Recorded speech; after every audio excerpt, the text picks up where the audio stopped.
Cape Town's cool, isn't it? It was brilliant. Yeah. I was very like, I got myself quite apprehensive. Just not even, it was other people talking to me to go Cape Town, and then we went and had a brilliant time. And like the food and the value and The value's crazy. The weather, like it was absolutely loved it. You usually find the people that scare you haven't been. Yeah. Or they've been to Joe. Do you know what I mean? And even at the minute, the way people are talking, like I went into a shop the other day and there was the girl who was assisting these people and she was telling them what flights now were going to be cancelled over the summer. I wouldn't be going with Ryanair. They're likely to be cancelled and this. And is this for like now? And I thought you're all talking such because I was gonna say, like, I'm going on holiday next Saturday. So yeah. What do we think? It's going to be grand. Where are you going to? You're not going to Iran, are you? You're going to be grand. Didn't fancy that with the kids. No, I'm not being funny, but honestly, I think there's just so much out there in the media and so much scaremongering that, unless something unforeseen happens in the Canaries, which nobody is expecting. Yeah. No, there's not going to be the big price rises with price guarantees with most of our tour operators. The airlines at this minute are definitely not running out of fuel. So unless something else happens with the current situation, most of it's just... You've heard it here first. Yeah. It's all good. Book your holidays. Good. Yeah. Book your holiday. Get on with your life. I rang my mum on the way down because she'd be very good friends with Julian. Yes, I know that.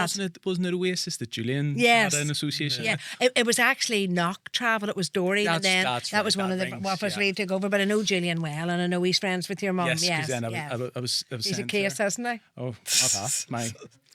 I know my uncle Julian. And I was thinking earlier, it's every year I'm getting a bit closer to his age because he just remains 42 and a half. It's so funny, isn't it? He looks well, like, doesn't he? He does. His true age is not known. Yeah, but he must be well into his 70s, I think, Julian. I always say to my mum, get a wee sneaky look at his passport. He's just a meme though, isn't he? Like, he's just a walking meme. I know he's brilliant. But no, they lunch every Monday. They're out. So yes, I know he did a bit for the travel, and he loves traveling. Yeah, I know. I would say every time the phone rings, I go, now what does Julian want? Where's he looking to go? What do you want? Sandra, Scott, thank you so much for coming down and joining us on Founder and Family. We were just saying outside, obviously the weather would put you in a mood for a holiday. Yes. Yeah. Oasis Travel, I feel like it is a brand household name in Northern Ireland. Yeah, thank you. Do you want to tell us a bit how it started out, Sandra? Yes. So Oasis Travel opened whenever I was 21, and that's 42 years ago. So Surely I had not. worked.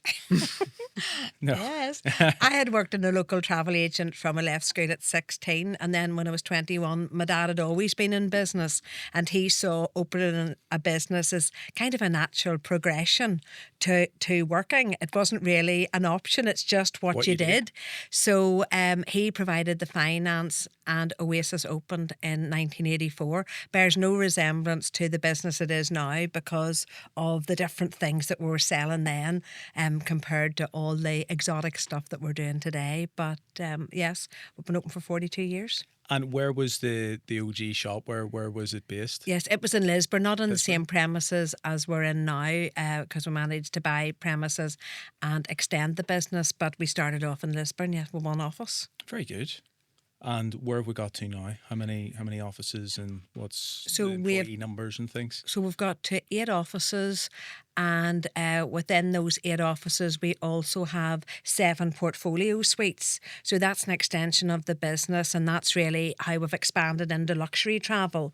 So in the portfolio suites, people can come and make appointments, and deal with our best travel consultants, as well as that, we do a lot of luxury travel. We do 40% of our business is cruise. So the type of holidays that people are taking now have really changed compared to travel back in the 1980s. And what was travel back then when it began? Like, what was those sort of holidays? What were people booking back then? So travel back then was just confined to what was in the holiday brochures. Okay. So you had your package holiday operators that operated out of Belfast and Dublin, and you could only stay in the accommodation that was in the brochure. So you maybe had a choice of 50 properties in Mallorca, 20 properties in Spain, that sort of thing. Mm-hmm. So what people used to do is they used to make choices. We used to say, now make a list from about 1 to 10 of where you'd like to go, because it was so difficult to get availability. And it was nearly like a catalogue that people used to come in. Now, what's your first choice? Let's go on your second choice. But it was, you were just confined to what was in the brochure. Like registering and now for schools. every hotel in the world, you know, we will have access to. Not only the ones that we want to have access to, but really there is no limit to what we can sell now. Very good.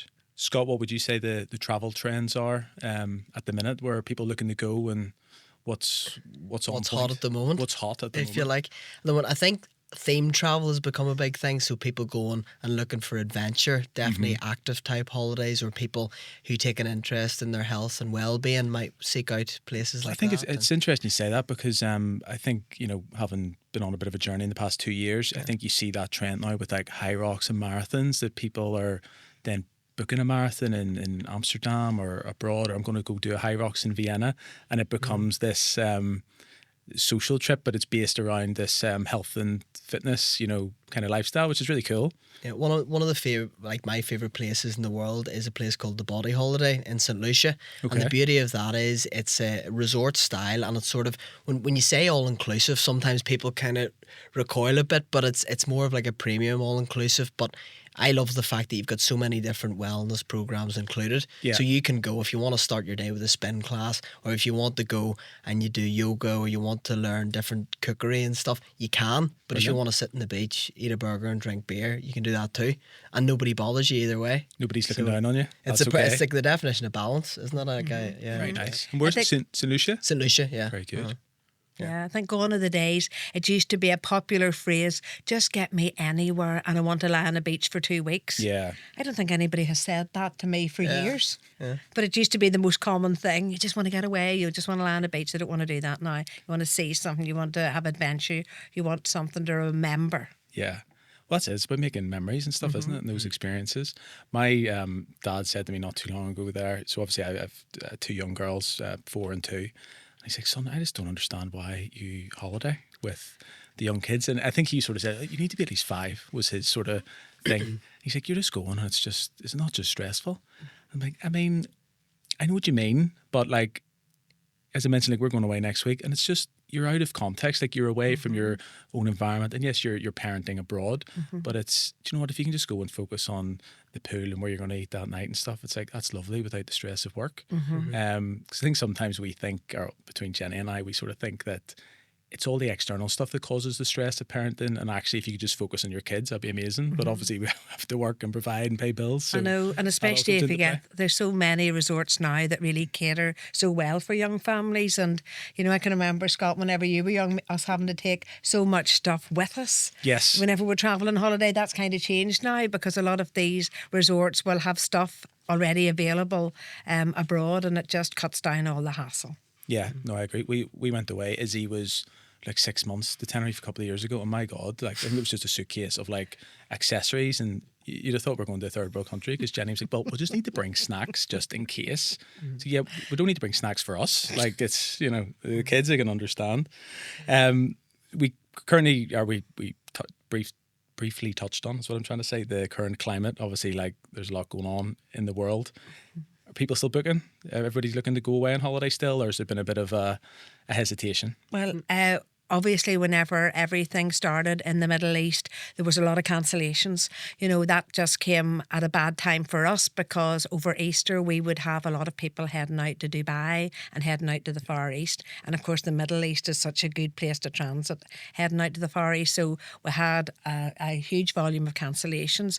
But actually, in the past few weeks, things have really picked up. And I think that a lot of people are just taking the attitude, we don't really know. It's a crazy world we're living in. Yeah. And, you know, the security that a travel agency brings with being able to rearrange trips if necessary, and the protection that package holidays give, and that if anything goes wrong, you know, people are covered, they're protected. We're there to talk to. We're there to make the changes if necessary, to take away the hassle from people. But it's been really busy from Easter, so we are looking forward to a good summer. I mean, sales will be down year on year, you know, year to date, but it's not significant, and I think we will make that up over the next few months. Do you find people are quite last minute with their holidays? They can be, yeah. Sometimes people are like, because back in the day, it was a case of, where can I go? It was like, if you left it as late as possible, there might be some deals left available. And sometimes now, I mean, probably a bit like yourself, if you're a bit poor on time sometimes and you've got a lot else going on, the holiday then slips down the list, and that's what we're trying to be there to do, and constantly even nurture people with our marketing and promotions, and say, like, don't forget, this is a couple of key things you want to achieve during the year, somewhere that you want to go or you want to do, so don't forget about it. Absolutely. It's important to get away as well. And the last minute booker usually gets the poor deal. So it's, that when the flights are launched, there's usually sales on or early booking offers. But as Scott said, if you leave it too late, those flights will fill up, and then the seats become more expensive. There's not really value. Is there value to be had in leaving it last minute? It's a bit risky. No, the value that we have seen this year has been that cruises have come down in price for the summer, and that's because there's been a lot of people, Australians, that have had to cancel because they're not able to make the connections through the Middle East to get to Europe, and some Americans seem to have cancelled cruises. That leaves the availability, but of course, as the cruise prices come down, the airfares go up. So really, it's a bit of a balancing act. So, you could take a chance on waiting on a last minute deal, but as I say, you're probably going to be caught out and paying double what you should be for your airfare. If you were willing, I assume there's some good deals to be had to go to Dubai and UAE, or is that just not a thing? Yeah, well, the problem is because it's against foreign office advice, your insurance becomes invalid. Okay. Now that is a big risk, and yes, some people are taking the risk, and I have been speaking to people recently who have been in Dubai and had an amazing time, but I think for many people, once they know that they don't have insurance cover, kind of puts them off going, and so you can go, and the hotels are open. I think there's a few of them have maybe closed for a little while, but you just need to be aware that insurance isn't going to be valid for when you're there. But it's almost like if you take a property like Atlantis the Royal that's just been open, and it's like a really glitzy, glamorous property, and they're relying on that income. Like, I mean, they're running a business there, and they go, right, okay, can we now, what are we going to have to do to get people in? And that's obviously the natural thing to do. You offer some promotions that you just wouldn't get. And then naturally people might go, oh, well, look at what's coming out of the Middle East, but then they go, hold on a second here. You know what I mean? There's an opportunity to stay there for a fraction of what you would usually be able to. Yeah. I suppose it just depends on if you're risk adverse. Yeah, that's right. You feel. It's the same sort of coming out of COVID that all these hotels were offering these amazing deals, and we did take advantage, and we travelled, and we got to stay some places that would be about €1,000 a night for a couple of hundred, so it was great. Okay, no, why not? Yes. Everybody's just got a different mindset. Absolutely. And so if I was a traveller that was like, I'm usually holidaying in Dubai, where is a good alternative? Where would you direct people for a similar kind of vibe? So if somebody's looking for that luxury that Dubai offers, I suppose a lot of people then say, we're not really keen on heading east. Where can we go to that's west? So excluding America, we'll have to be looking at the Caribbean. Now, it's not going to offer that same sort of glitzy city vibe, but in terms of, a really luxurious place to stay, in terms of great beaches, fantastic food, world-class restaurants, you can have a really good quality holiday there. Nice. America still is very popular, and we're seeing new, really exciting, different destinations coming up all the time. We've staff just back who have been travelling and doing ranching and all sorts of things, and they've had the most amazing time. So, we had been sending people west just during that sort of time of April and March. This whole rise of I've never seen it, but see Yellowstone. Yes. See the amount of people that have watched it. No, and they love even destination themed travel based on what or even around Europe. Was it that White Lotus series? Then peaked demand for. Oh, yes. You know what I mean? It's funny. It's interesting how modern culture then can develop and reflect in different ways. I'm sure it's the same with over here and say the Game of Thrones thing, where people want to come and see sites and go to the. I don't know, I'm not really into it, but I know people come here to see that. But yeah.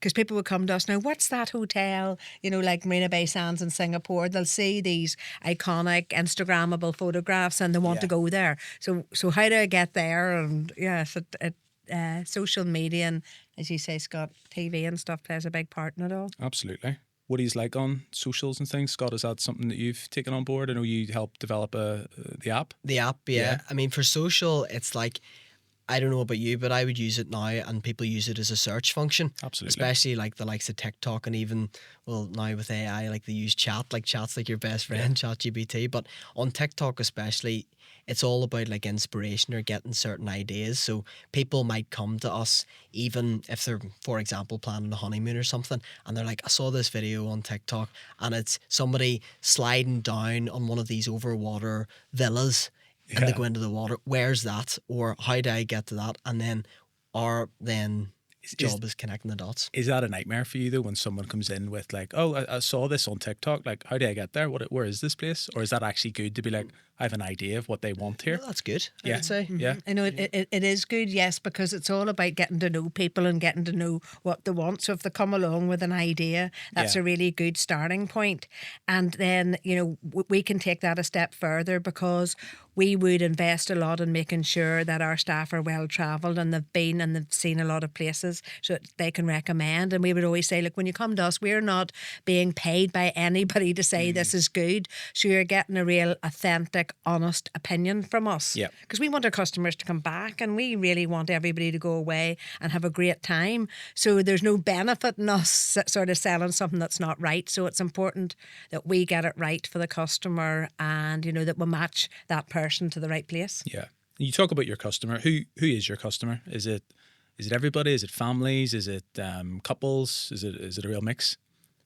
Yes, it's a complete mix. So from sort Business, I of young suppose, as couples, yes, we have a bit of business travel. We do a bit of corporate and incentive business. 20% of our business would be luxury, in our own portfolio suites. Then 40% is cruise. So that accounts between cruise and luxury at 60%. And the other 40% is a real mix, isn't it, Scott, between sort of family, couples, singles, anybody that wants to travel. And anybody that's looking for inspiration. I like the as a sound of customer. luxury. Yes. Yeah. Just don't know if I can afford it all the time. Yeah. Well, you see, luxury can be more affordable than you think, because I always kind of play this she's game selling me with something friends, here. and I'll bring along and say, right, how much do you think this is? And everybody go, 10,000, no, 20,000, no. And then I'll say it's 5.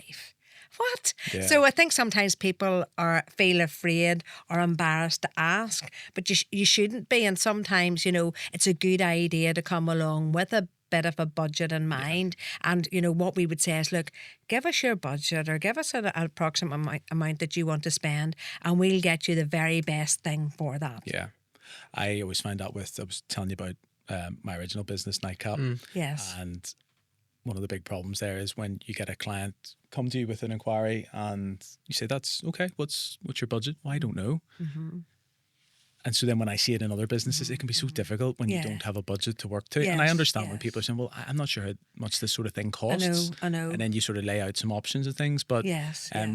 we would probably be on the more premium side of things. Yeah, so then when people see that, they'll go, oh, well, I could just go to the pub or whatever, but that's not what you're providing. You're providing a full experience, as we've spoken and you about, want to match people's expectations, don't Absolutely. you? So what we have often done for people is, say somebody wants to go to the mall. Let's take the Maldives for an example, and they want some type of accommodation, and they've got X thousand to spend, and they want something really luxurious, and we know that's not realistic. So we can say, well, let's lift that budget and let's put it into some other. Let's have a look at Mauritius instead. Let's send you to Mexico. Let's look at how we can create a luxury holiday for Benidorm. you. But I've heard there's part of Benidorm is lovely. In the, yep, I old haven't town. been. Yes. You've been? Apparently, yes. I asked to be dropped off in the old town to have a look at it, and I don't think that they dropped me in the old town.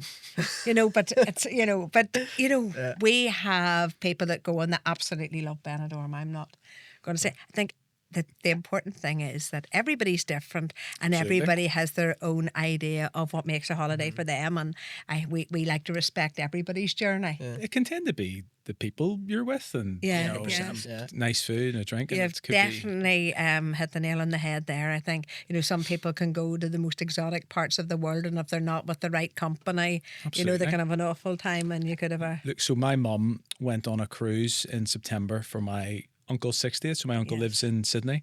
So her and her two sisters, and then my uncle, they met in Rome, Med cruise. Now my mum would be, I don't have to worry because she won't listen to this. She just likes what she likes. She likes doesn't want for a lot, whatever. And hadn't done a cruise before. And honestly, I think I think it was like 8 or 9 days or something. But say the first 5 or 6, she was, oh my God, the woman, you thought she was in prison. Really? She just did not warm to it. It was like, oh, I just don't know who to ask about this and my drinks. And she just was not happy. Yeah. And I think she warmed to it by the end. Yeah, but then I don't know if that's because she knew she was getting off. I know. But she just didn't, it wasn't for her. So I would say sort of over the years that we've been selling the cruises that well into the 90% of people that we would send on a cruise would cruise again. The problem, the most important thing is matching the ship to the person and making sure that people are aware of all the things that they've got to know and arrange well in advance of getting on. So you shouldn't get onto a ship thinking, do I have the right drinks package? What about my shore excursion? Do I need to tip? All those questions should already be answered, and you should be well prepared to go. In fairness, it wasn't. That wasn't a criticism of the cruise. It was more, I think, my mum would be. She's a bit of a home bird. Yes, but yes. I sort of, actually, you saying that, I don't think that stuff was clarified for her, so she felt a little bit overwhelmed as a first time cruiser. Yes, because you could be there. My aunties and so uncles had a great time. Great time, karaoke, all sorts. But it just wasn't for her. It's wasn't not for her. It would be for the majority of people, as I say, that go. We would definitely come back again. And I think that's how our cruise business has grown from what it was 10% of the business maybe about 12 years ago. And it's now 40% of the business. Wow. And that's risen by 5% in the last 5 years. So it's significant now. Brilliant. You mentioned the number 40 there, 40 years plus in business. Yes. Is no mean feat.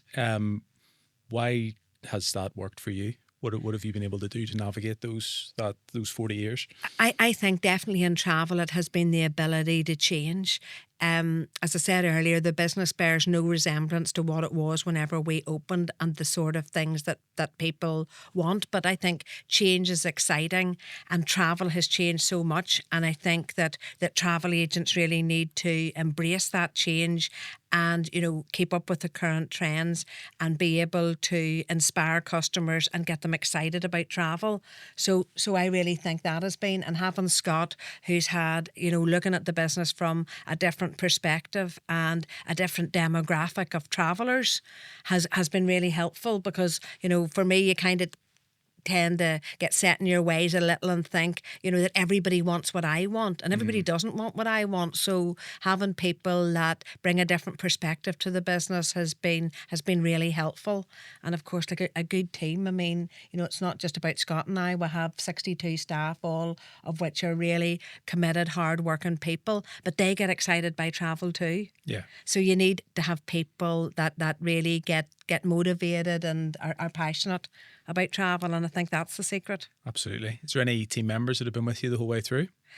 Not the whole 42 years, but some, yes, nearly 40 years, 30s, yes. One actually just retired a few days ago and they've been with you since 36 years. 30, Wow. yes, we have.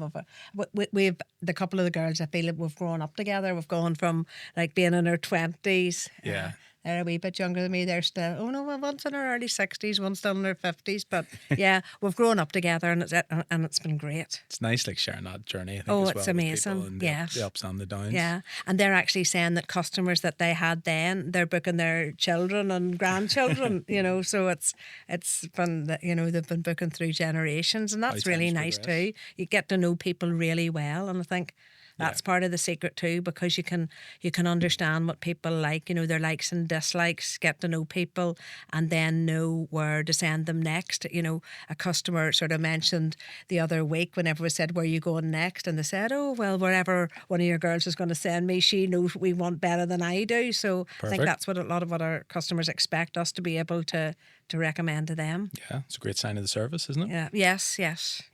Scott, what was it like for you growing up around the business? Yeah, it was interesting actually, because I, from a young age, was observing how hard that she worked and how committed she was and how driven she was as an individual. And although she probably wouldn't see herself as a businesswoman, she would think as a travel agent first and foremost, but definitely I've admired her all my life and I admire her now. I think it's been incredible. Yeah. And then when I came into the business in 2017, it was like I was at Queen's and I also played my sport, but then I thought, right, I'm at lectures for 9 hours a week here and I'm playing sport in the evenings, but I need something else. So I came in and started to help out a little bit, and I got really more involved again in 2020 when it was almost a case of rebuilding the business with COVID, because we had to take certain steps to make sure we survived and support our customers and take care of our team, which was so important. But it was at that point that we go, okay, we have a chance to rebuild here, and if we're going to rebuild, we'll have to make sure we do it right. Yeah. So yeah, here we are. Very good. And was it like a natural progression to come into the business, or was there ever any other avenue that you would have explored? It was, you know, a lot of people think, they look at a family business and they think that's sometimes the easy route, or that's the natural way people would go. And I've always had a bit of distaste for the phrase handed down to. Do you know, like, oh, he's been handed that. Or I think the travel game has been really challenging and it's been really hard. But at the same time, I don't think that Sandra would want me involved if I wasn't capable in some way. So I thought that 2020 was a bit of a crossroads for me, because I started to see all my friends head off to London or maybe go to the likes of Australian stuff and do that and think and look beyond Northern Ireland and beyond maybe their hometown. Yeah. And at that point I thought, well, no, I can't really go and abandon the family here. So I got involved at that stage. Well, you could. Yeah, I could have done, but I don't know if I have that in me. Don't know if I have that in me. Very admirable. Yeah. Yes, it's. I think, you know, I've spoken to quite a few people about those kind of COVID years, and like, it's obviously affected a lot of businesses and people in different ways. But I suppose travel, that just like shut down. It came to a complete standstill, Declan. I mean, all of our reserves were gone within weeks, I would say. Yeah. So whenever I was offered initially a loan by the bank, and I thought, no, I'm going to be okay. And my bank manager said, just take it and put it in an account and you can draw down on it if you want. The loan was gone within weeks. We had to go back for another one. And in fact, we just finished paying our COVID loans in March of this year. Yep. But, you know, we kind of expected that there would be, we really hung on in there because some travel companies closed, a lot got rid of staff. And I thought, if we just hang on in there, you know, if people are as passionate to get away and as desperate to get away when this is all over as we are, you know, the bounce back will be really good. And thank goodness, you know, we have had, you know, the last couple of years have been record breaking years, but I just couldn't believe whenever this kicked off again, you know, the industry was going, oh, are we come back again? But COVID loans are paid and business is still, you know, much ahead of what we were pre-COVID. So, you know, I feel we're in a good place. I certainly found with our events business that when things started to open up again, people couldn't wait. Like they really wanted to share experiences with friends and family again and do things. And for us, obviously, as a traditionally mobile bar company, it worked really well because it was all outdoor and Brilliant. it was mobile. People felt safer and we'll do it here and things. Whereas I think it was a bit more difficult for venues to get people back bit by bit. But You've got to believe in yourself, don't you? And have you, because people kept saying, oh, people are going to be nervous about travel and they're not going to have the money to travel. You're wrong. And I kept thinking, no, I really, really believe I'm right and we've got to hang on in there. And I believe if we hadn't held on to all of our staff, we wouldn't have had the capacity to deal with the amount of business we got.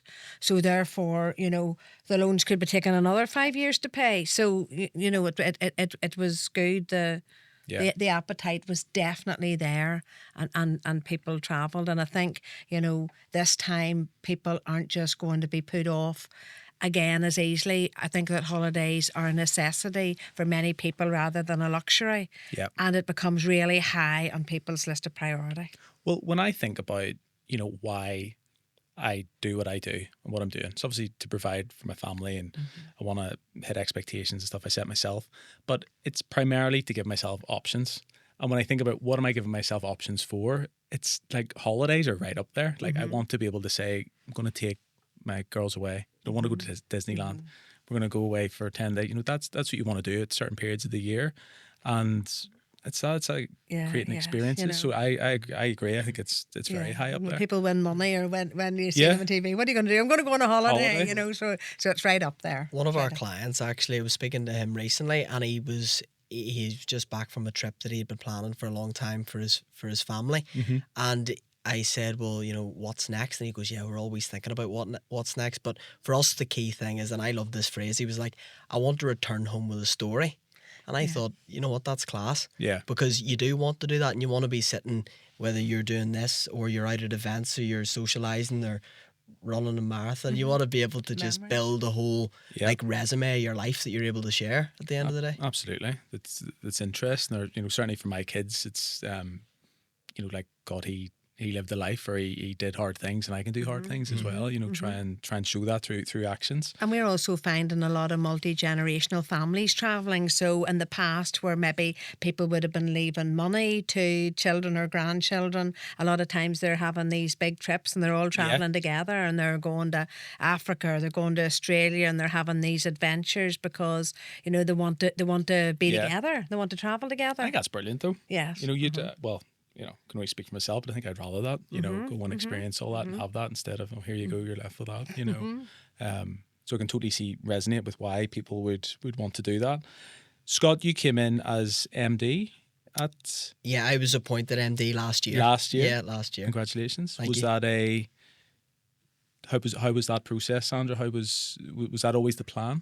Yes, it was. And I think that, as managing director, it's somebody that's leading the business and somebody that's always looking for the next thing. My passion has always really been in sales.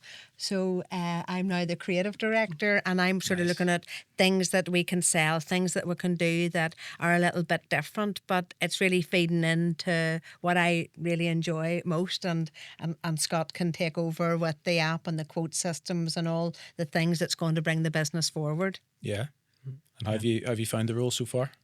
Yeah, it's been challenging at times and a bit overwhelming, to be truthful, but I have really enjoyed it, because you get that headspace to think, right, okay, how are we actually going to approach the next 2, 3, 4, 5 years? Yeah. And what is actually, take a step back and look at our customer journey and what do people want? Yeah. And almost say, right, people, there's another phrase I like to use, which is like, people want to have a lifetime of journeys. So how does it look like at the start? Does it start out with a honeymoon, or does it start out with a young couple giving us a chance, all the way up to their parents or their grandparents? Yeah.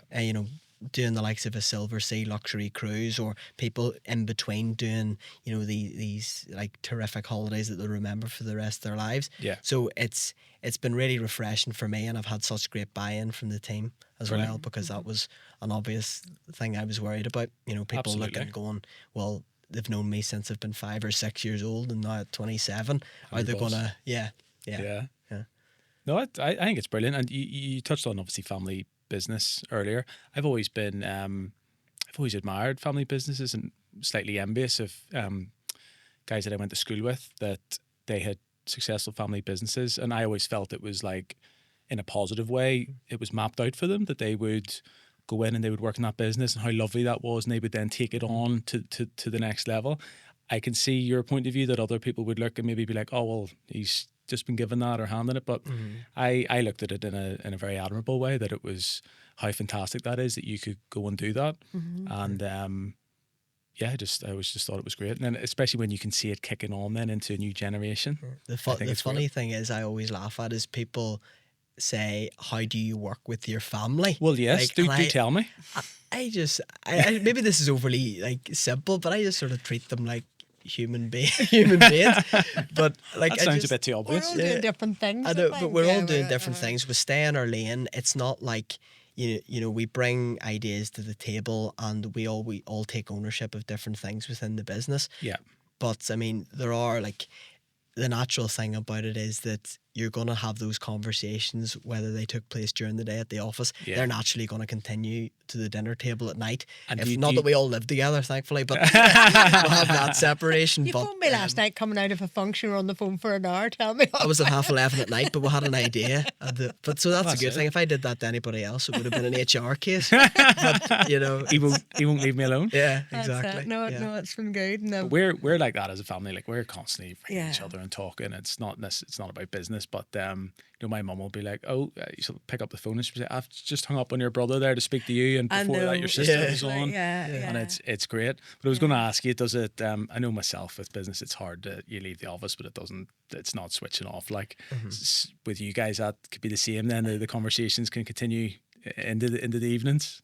Never switches off. Yeah. Continues into the evening, because initially when I started the business, sadly my dad didn't live long enough. He died when I was 27 and never really saw the business grow. And then my sister worked with me. My brother had been working with me for 25 years, and sadly he died just before lockdown. So, you know, I've been used to kind of living and breathing it with the extended family as well. My sister-in-law is now working with us because she came in to work, and she's a chartered accountant, and come in to do my brother's job. So we can't get away from it. There's no escape. Yeah. But I think because it's, you know, travel's exciting and it's fun, and there's always something happening, and you know, it's the topics of conversation are good and they're happy conversations. So Yeah. Obviously, you have the mum and son relationship. Is there disagreements in a business capacity? And how do you deal with those? That's funny, because if you say no, then people would think you're probably spoofing. But genuinely, it's more. I think I would like to think I have enough awareness to know, right, you've been in this game for 42 years. You know, you will have your opinion, and you'll know, you know, when it's best to go a certain way. And I'm like, as a founder of the business, I have to respect that. And I'm going to give my opinion too. Yes. But has it ever been a case where we've come to blows? Never. Honestly, never. Yeah. I think the way you've just spoken there is clearly respect there. So if there's the respect, then it's, you know, we can have rational conversations around things, and people can have opinions. Because I've got to understand that just because I think, you know, that you know, I've got to respect Scott's decision, because it might be something that I've never tried before. It's a bit out of my comfort zone. But hey, you know, sometimes you just have to say, well, like, let's give that a go. Things have changed. You're looking at it from a different way. It might be a better way. But even just from speaking to you today, I think you seem very open to change and things being different. Whereas I imagine there'd be other founders that'd be a bit hesitant of change and kind of stuck in their ways. And this has always been the way I've done it, so we're not changing. Which I think is I think it is important to adapt as things come along. Yeah, and even like there's conversations with other family businesses that we've had, and it nearly comes to a point which is it's a good honest place to be, but it's quite sad where they feel like, oh right, it's either you have to go or I have to go here because we can't be in here at the same time. Yeah, and it's like the I don't want to family go. members. Yeah, it's almost like that, whether that's a father and a son, Yeah. or a mother, daughter, or two brothers even. I don't know if you've ever worked with your brothers or how that. In fact, my brother helped me a bit, but I can't really comment too much because I wasn't really paying him. It was more of like a favour. Yeah. So when he didn't weigh in or he was late and stuff, it was like, so no, we've never really directly worked together, but just family dynamics I know it's different for different families. Yeah. I think in a certain way we could all work really well together. We've got very good skill sets in different areas. You bring different things, you say. Yeah, That's it. Yeah, but it would just be. I was about to ask you with those other family businesses you're talking about. Does ego come into play with some people? And I think that could be a case sometimes. It's like, oh well, no, who's the boss here? Who's the MD or the CEO, whatever phrase we want to use, if it matters. Yeah, that'd be really sad, I think, for me if it ever came to that. So I don't see any signs of it, but you know, I would feel that.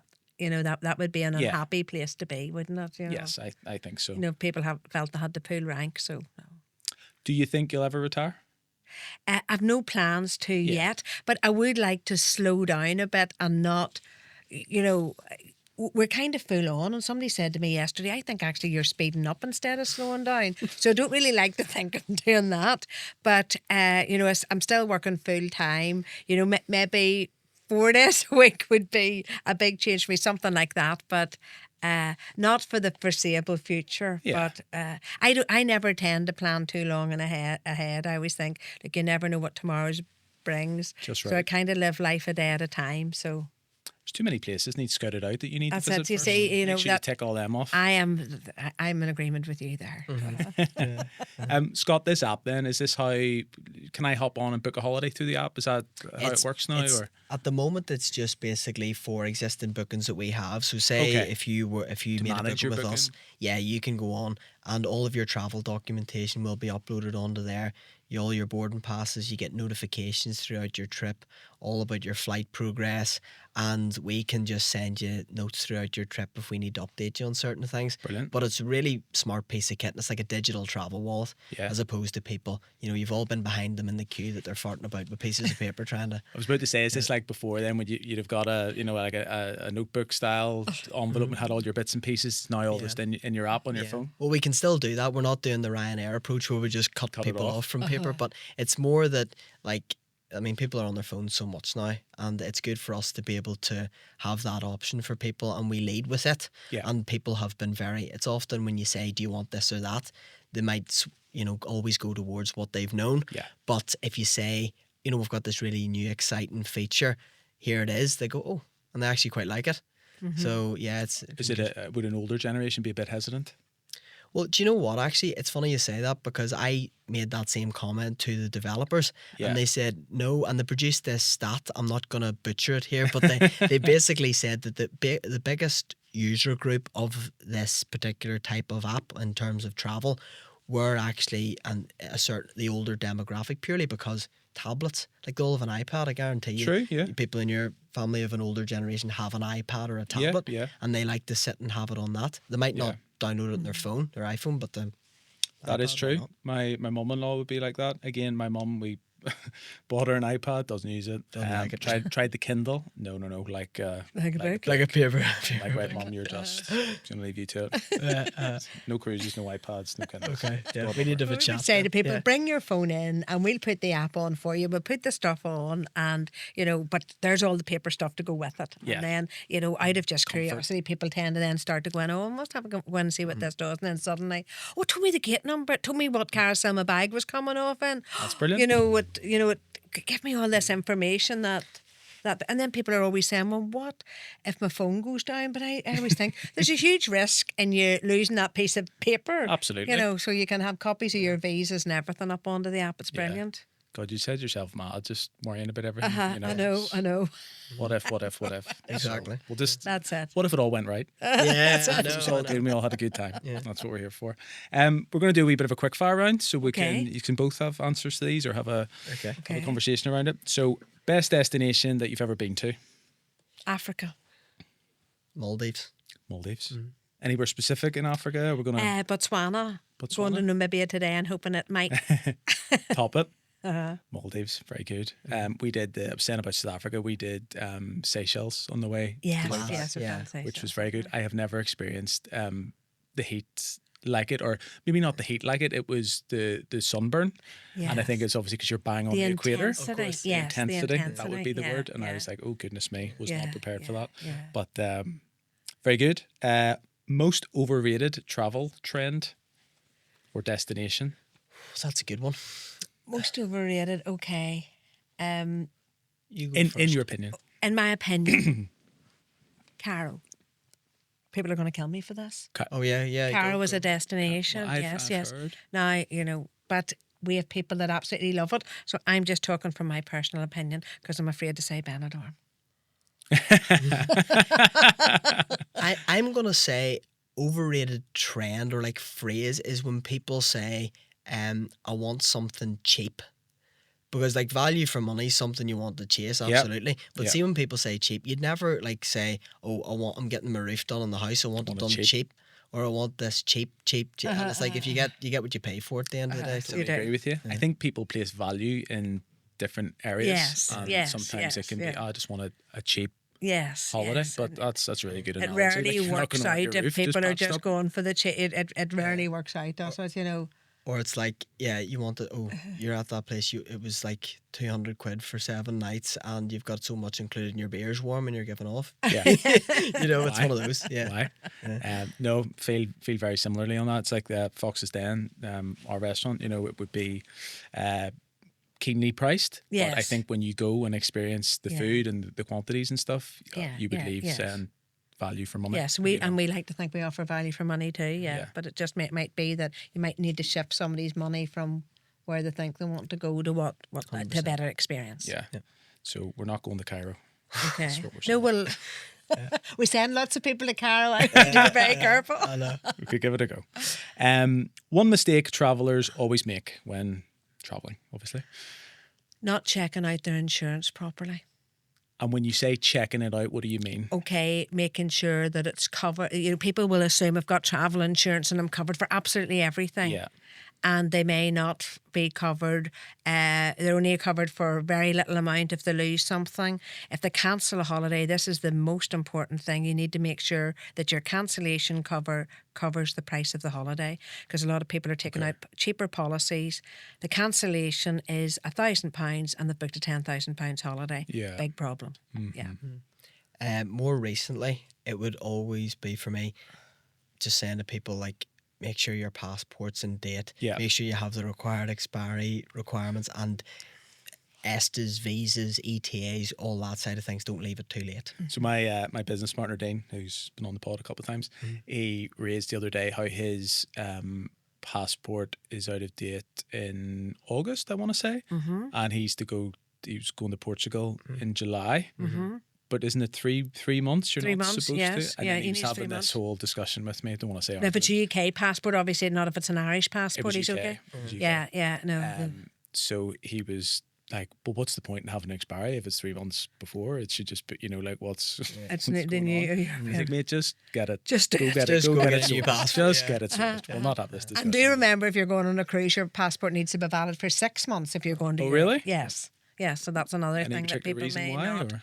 Just the policy of the cruise companies, yeah. I love this. People just make stuff up. Mm-hmm. It's great. Just because. Yeah. And we all have to know what's There going on. is probably a reason, so that's really a nice way of saying I'm not really sure why. That's fine. Yeah. I'm totally on board with that. We know what we don't know. Here's one. A window or an aisle seat? Oh, for me, Because definitely nobody an likes the aisle. middle. An aisle. I say, yeah, I'm up Yeah, and down to yeah, the toilet yeah, about yeah, 17 yeah. times.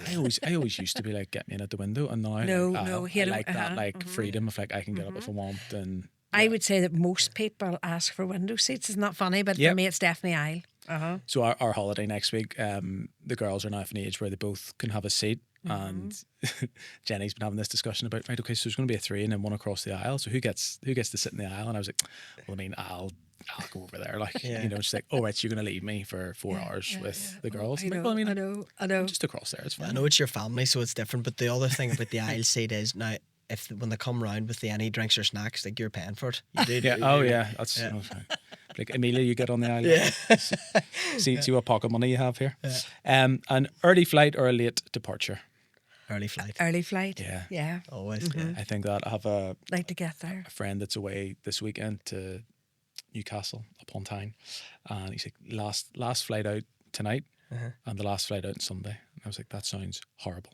All No, round. no, early. All Early round. birds. I hate that, especially when you've been away and it's a late flight and you're just, I don't know about you guys, see when I know I'm travelling, Yes. the day's Get up. ruined. The day's just Go. ruined. If I'm hanging about, I'm just waiting until I have to go. That's right. So No. I'd rather just get up and leave. Yeah, that would be me. One word to describe each other in a business context.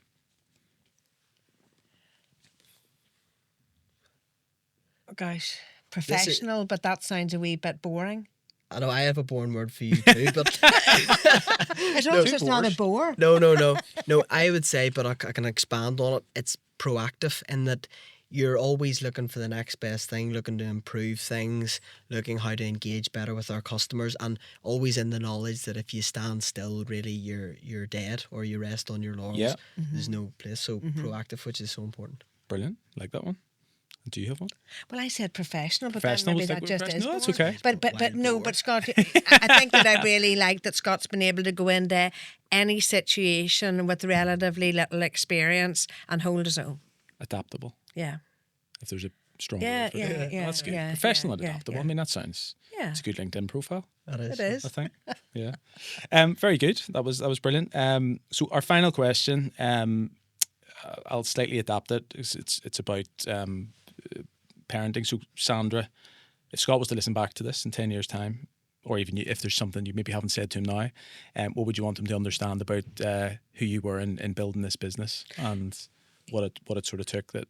Yes, I think going back, I know I can remember Scott saying to me as a child, "Why are you the only mum that doesn't come and pick me up from school?" We laugh about it now. So I think just it's to appreciate, the amount of time whenever you've got your own business that you've really got to dedicate to it. And, there's no point in having regrets. You make those decisions at the time because you think it's for the greater good. So I don't have regrets about it, and I hope now that you'll see, you'll appreciate why it takes you really to be in your own business and give it 100% and try and get that balance right with the family, and I hope I was able to do that. Yeah. The funniest thing is got great about holidays. That, well, that was the thing that was so funny because I remember that, and I said to her, all the mothers are coming to pick their kid up from school and stuff, and would you be able to pick me up?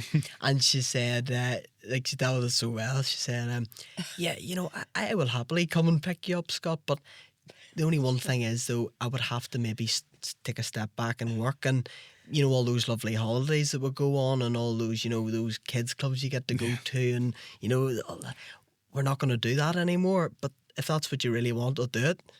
So I was like, nah, you're good. He said, I'm happy to see you after school then. Yeah, I'll have to see you after. See you in the evening. Keep at it. You keep going. You keep grinding. Yeah, even at that age. So no, I knew. That's great. That's a great story. Scott, where can we find you guys? What's the social handles and website, and where do people book, and what's the best way? So on social, Instagram, Facebook, TikTok, LinkedIn, all the core platforms, it's at Oasis Travel NI. And then our web address is just oasis-travel.co.uk. So, And then our offices. Check us out. Offices, yeah. Well, we like the face-to-face still. Yeah, the experience. A lot of people like that. So, Bangor, Belfast, Warren Point, Hillsborough, Lisburn, of course. Mm-hmm. Everywhere. And are you based in one particular area, or are you across the different branches during the week? We have our offices in Lisburn, but we do get out around the branches, maybe not as often as we'd like to, but our offices are in Lisburn, so we're there most days. I'll say get down to Lisburn and check the guys out. Thank you so much for coming down today. Thank you very much, Declan. That was great. All the best in the future. Thank you. And you enjoy Namibia. Can't wait to hear about it. Thank you. Thank you. Likewise. Great. Cheers. Thank you.